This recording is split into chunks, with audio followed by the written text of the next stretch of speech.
yang paling jauh yang akan ditempuh manusia itu adalah perjalanan dia menuju kepada surga. Karena pada dasarnya kita hari ini itu sama-sama menjadi musafir. Imam Ibnu Qayyim menyampaikan kepada kita, sesungguhnya manusia itu semenjak dia ditempelkan pada dinding rahim ibunya, setelah dia ditiupkan ruh pada usia 4 bulan, maka dimulailah perjalanan panjang dia menjadi musafir untuk menuju kepada kampung akhiratnya, menuju kepada dua terminal, terminal neraka atau terminal surga. Dan ternyata itu merupakan perjalanan yang paling jauh yang ditempuh manusia dalam kehidupannya.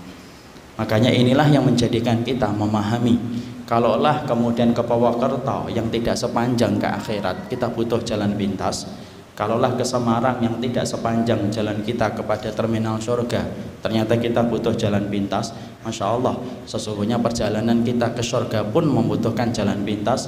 Karena kalau kita tidak mendapatkan jalan pintas, kita khawatir kita gagal mendapatkan apa yang kita mau, yaitu mendarat di terminal 1 yaitu bernama surga. Antum tahu ikhwan, kita ini punya banyak kekurangan. Kekurangan yang kita miliki itu yang kita khawatirkan akan menjadi penghalang kita untuk mendapatkan jalan pintas. Memang kita penghilangnya apa Ustadz? Penghalangnya satu, kita ini umurnya pendek, ajalnya itu terbatas. Kita mendapati umur yang diberikan oleh Allah kepada kita selaku umatnya Nabi tidak sepanjang umat-umat sebelum Rasul.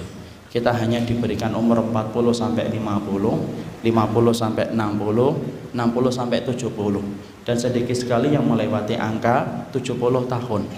Kita bisa bayangkan dibandingkan dengan umurnya Nabi Nuh 1650 tahun, kita ini cuma 70 tahun. Itu pun kalau ada yang sampai menyentuh 70 tahun.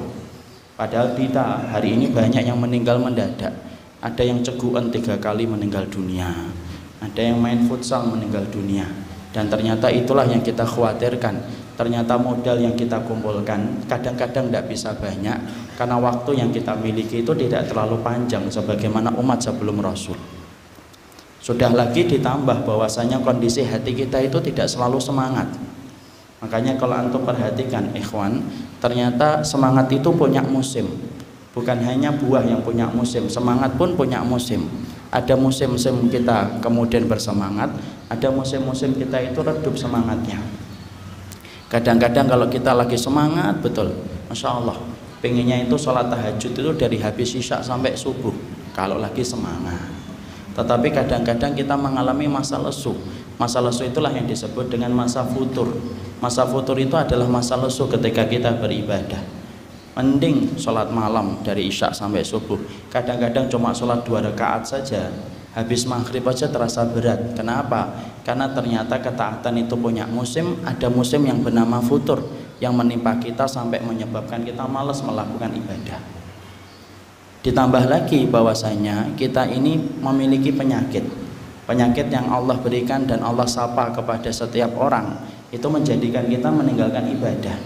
Yang biasanya kita mampu puasa, kalau kita lagi sakit kita tinggalkan puasanya sejenak.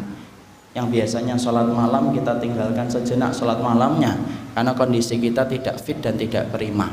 Dan itulah yang menjadikan kita khawatir kalau kita mengandalkan ibadah biasa pada zona nyaman ibadah kita, maka kita khawatir bahwasanya kita tidak bisa mendapatkan surga. Karena umurku pendek, umur antum juga pendek, ajal saya terbatas, ajal antum juga terbatas, futur kita sering, futur antum juga sering, penyakit kita juga sering datang.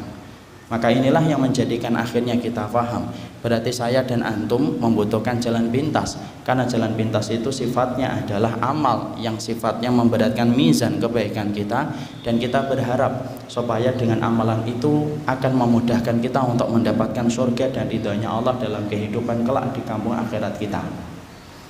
Makanya saking pentingnya masalah ini bagi kehidupan orang yang beriman. Iblis itu tidak suka. Iblis itu paling tidak suka kalau ada orang itu beramal dengan jalan pintas. Iblis itu paling tidak suka kalau kemudian manusia itu beramal dengan amalan yang sifatnya menjadi pemberat mizan kebaikan. Makanya kemudian iblis itu akan melakukan apa saja untuk menggagalkan supaya kita itu melakukan amalan yang sifatnya jalan pintas. Mungkin antum akan bertanya, mosok sih Ustaz? Iya, iblis itu tidak suka. Mana dalilnya bahwasanya iblis itu tidak suka kalau kita melakukan amalan yang sifatnya jalan pintas? Maka dalilnya antum akan dapatkan dalam